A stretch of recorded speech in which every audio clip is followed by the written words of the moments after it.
Assalamualaikum warahmatullahi wabarakatuh. Selamat datang wahai sahabat yang dirahmati Allah. Yang sudah like dan subscribe saya ucapkan terima kasih, dan saya doakan semoga diberkahi keselamatan dunia dan akhirat. Di tengah hiruk-pikuk politik Indonesia pada pertengahan abad ke-20, muncul sosok Abdul Malik Karim Amrullah, atau yang kita kenal dengan sebutan Buya Hamka, seorang ulama, sastrawan, dan pemikir Islam yang terkenal. Kehidupannya yang penuh warna, termasuk penangkapan dan penahanannya yang kontroversial oleh rezim Soekarno, telah menginspirasi banyak orang. Kisah ini, yang bersumber dari Buya Hamka memuat perjalanan hidup sang ulama oleh Yanwardi Syukur dan Arlen Araguchi, serta kisah Buya Hamka 2013 yang ditulis oleh sang anak, Irfan Hamka, mengeksplorasi perjalanan spiritual dan intelektual Hamka, termasuk peristiwa mengharukan ketika ia mengimami sholat jenazah Soekarno. Kisah ini tidak hanya mencatat sejarah, tetapi juga menawarkan pelajaran tentang penampunan, kearifan, dan integritas dalam menghadapi ujian.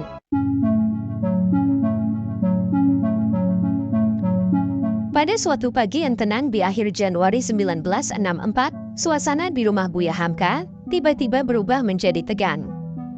Buya Hamka, seorang ulama dan pemikir Islam yang dihormati, baru saja kembali dari pengajian subuh di masjid terdekat.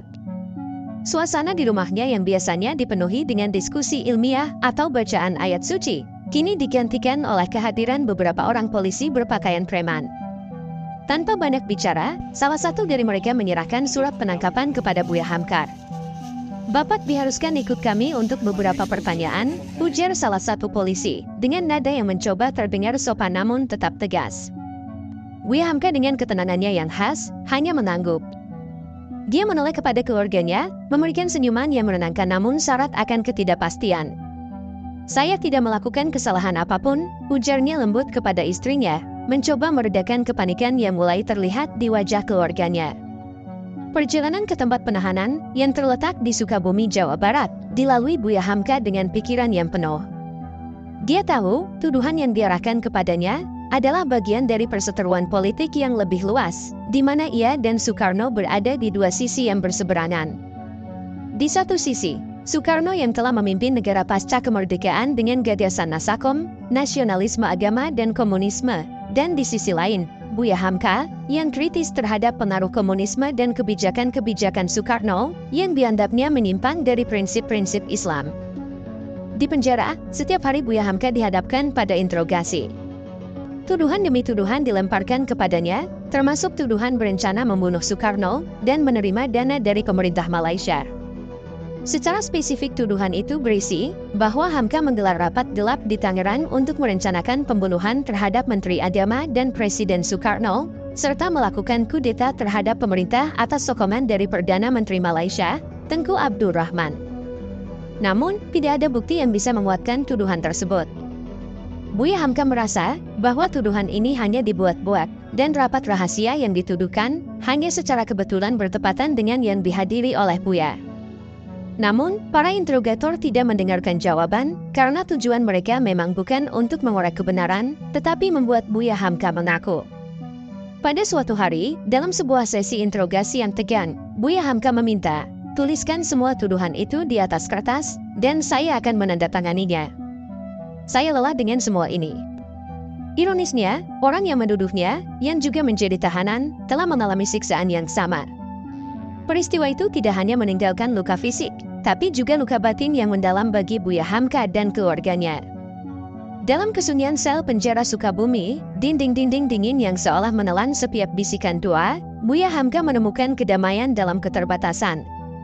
Buku-buku karangannya, yang pernah menjadi sumber ilmu dan inspirasi bagi banyak orang, kini dilarang beredar oleh pemerintah. Ironisnya, larangan itu malah membuat rasa haus akan ilmu dan kebenaran yang semakin membara dalam dirinya. Beberapa bulan berlalu, keluarga Hamka akhirnya diberi kesempatan untuk mengunjunginya. Pertemuan itu penuh emosi, air mata kebahagiaan bercampur dengan kesedihan. Seiring waktu, para interrogator mulai menunjukkan sikap yang berbeda. Sikap mereka yang awalnya keras dan penuh kecurigaan, pelan-pelan berubah menjadi lebih lunak. Beberapa di antara mereka bahkan mulai meminta Buya Hamka mengajarkan doa-doa Islam. "Buya, Ajarkan kami doa agar kami mendapatkan ketenangan, pinta salah satu penyidik suatu hari, menunjukkan perubahan hati yang luar biasa. Momen ini menjadi titik balik, di mana Buya Hamka tidak hanya dilihat sebagai tahanan, tapi juga sebagai guru yang memberikan cahaya di tempat yang penuh kegelapan. Dalam kesendirian itu, Buya Hamka mulai menulis Tafsir Al-Azhar, sebuah karya monumental yang kelak menjadi salah satu tafsir Al-Quran terkemuka di Indonesia. Dengan pena, ia mengurai ayat demi ayat, memberikan pencerahan dan hikmah yang terkandung di dalamnya. Proses penulisan tafsir ini menjadi semacam meditasi spiritual, tempat Buya Hamka menemukan kekuatan untuk bertahan. Setiap kata yang saya tulis adalah doa, adalah harapan, adalah kekuatan untuk terus bertahan, ungkapnya kepada keluarganya dalam salah satu kunjungan mereka. Tafsir ini tidak hanya menjadi saksi bisu perjuangan Buya Hamka dalam menghadapi cobaan, tapi juga menjadi bukti kegigihan dan keteguhan hati seorang ulama dalam menjaga api ilmu tetap menyala, meskipun dalam kondisi yang paling tidak mendukung sekalipun. Karya ini, yang dikerjakan di antara dinding-dinding penjara, menjadi simbol perlawanan intelektual terhadap penindasan dan ketidakadilan, mengajarkan kepada kita semua bahwa cahaya kebenaran tidak akan pernah padam, meskipun berada dalam kegelapan yang terdalam. Dalam periode kelam penahanan Buya Hamka, keluarganya berjuang keras untuk bertahan. Dengan pemasukan yang tiba-tiba terhenti, kehidupan keluarga yang selama ini cukup terjamin menjadi penuh ketidakpastian. Istrinya, dengan berat hati, terpaksa menjual barang dan perhiasan yang mereka miliki. Setiap penjualan menjadi pengingat pahit atas kebebasan dan keamanan yang telah direnggut dari mereka. Pembebasan Buya Hamka pada tahun 1966 menjadi momen yang dinanti-nantikan oleh keluarga dan para pengikutnya.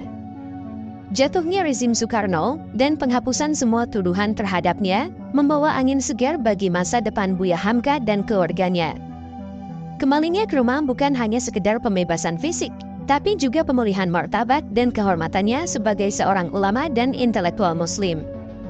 Tidak lama setelah kembali ke masyarakat, Buya Hamka langsung melanjutkan kiprahnya dalam dakwah dan pendidikan Islam.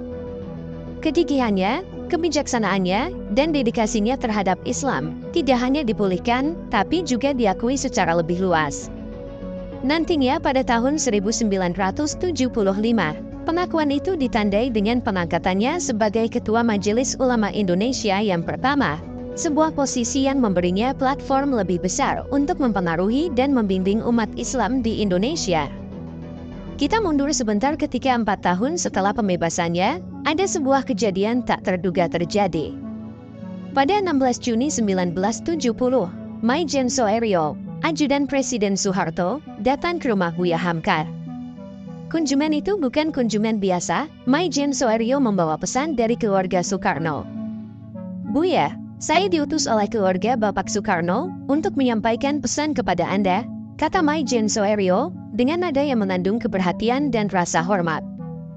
Rupanya, pesan itu adalah pesan terakhir dari Soekarno kepada keluarganya, "Bila aku mati kelak, minta kesediaan Hamka untuk menjadi imam sholat jenazahku." Demikian kurang lebih pesan Soekarno kepada keluarganya.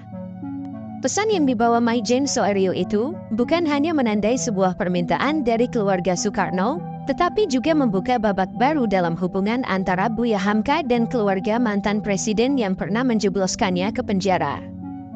Ini adalah permintaan yang akan menguji hati dan iman Buya Hamka, membawa kisah mereka ke arah yang tak seorang pun bisa prediksi. Ketika Buya Hamka memasuki Wisma Yasol, suasana di sana sudah dipenuhi oleh pelayak dari berbagai lapisan masyarakat, termasuk Presiden Soeharto dan beberapa pejabat tinggi. Udara di dalam ruangan itu terasa berat, penuh dengan emosi yang bercampur aduk, kesedihan, penghormatan, dan juga introspeksi.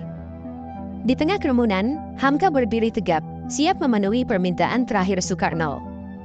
Sebelum memulai sholat, Buya Hamka menatap kerumunan dengan pandangan yang tenang namun penuh makna. Dalam kehidupan ini, kita sering dihadapkan pada pilihan yang sulit. Namun, pengampunan dan keikhlasan harus selalu menjadi cahaya pemandu kita. Ketika Buya Hamka mengangkat takbir, ada sesuatu yang luar biasa dalam momen tersebut, sebuah simbol rekonsiliasi, pengampunan, dan persatuan.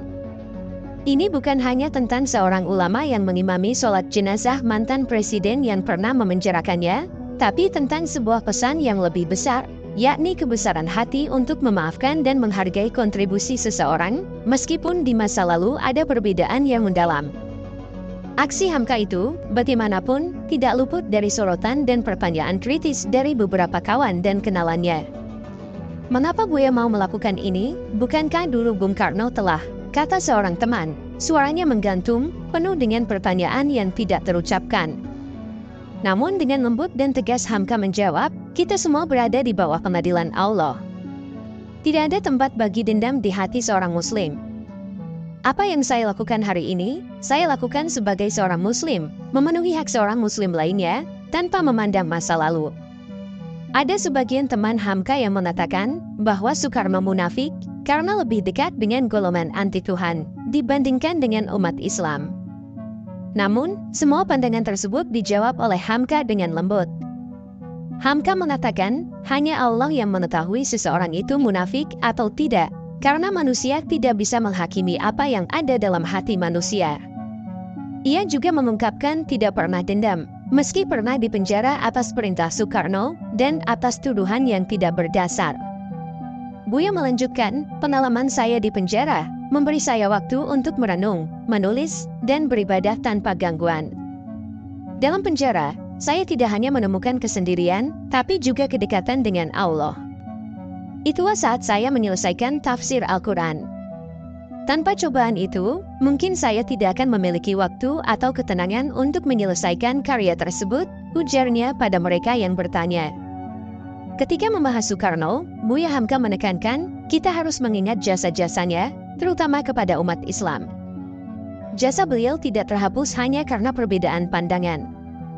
Masjid Baitul di Istana Negara dan Masjid Istiqlal, dua masjid yang berdiri megah, adalah salah satu warisan beliau yang akan terus mengingatkan kita tentang pentingnya persatuan dan toleransi.